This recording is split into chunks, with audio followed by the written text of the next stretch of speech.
Speculations about floor crossings, resignations, and drama. Oh, it's out of control up in Ottawa. Hi, I'm Brian Lilley, political columnist for the Toronto Sun.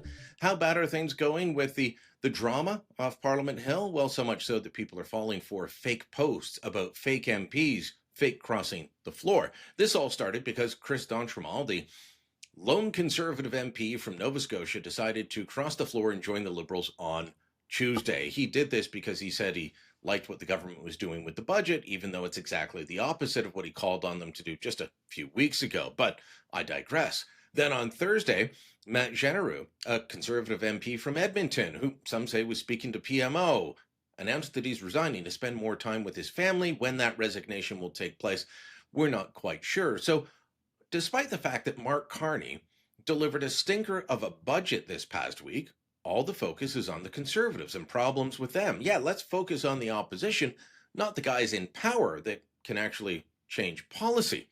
So up comes this post claiming that breaking Conservative MP from Nova Scotia, Randy Lilley, who represents the riding of Springvale J-Rock, is crossing the floor from the Conservatives to the Liberals. Well, this caught an awful lot of people off guard. They were like, wow, some were excited. Some were saying, I hope it's true. Some said it was true. Look, proof.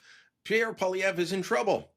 Here's the problem. There is no Conservative MP from Nova Scotia called Randy Lilley. There is no riding called Springvale J-Rock.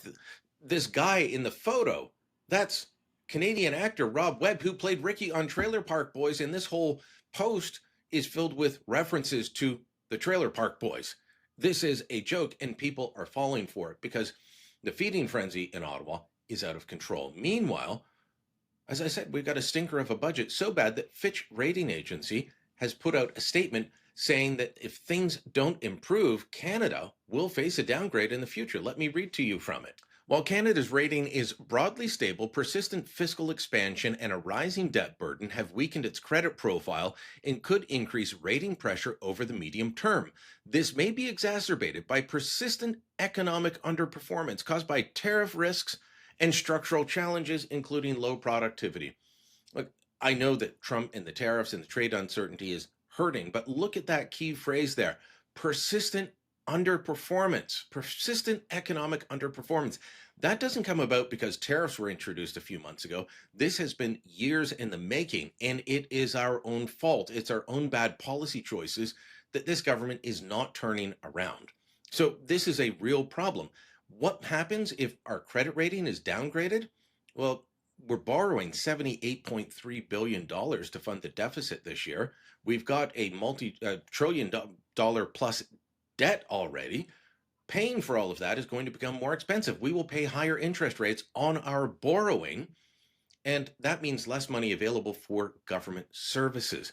This is a real problem. And I know that the Carney government says that they will get spending under control next year.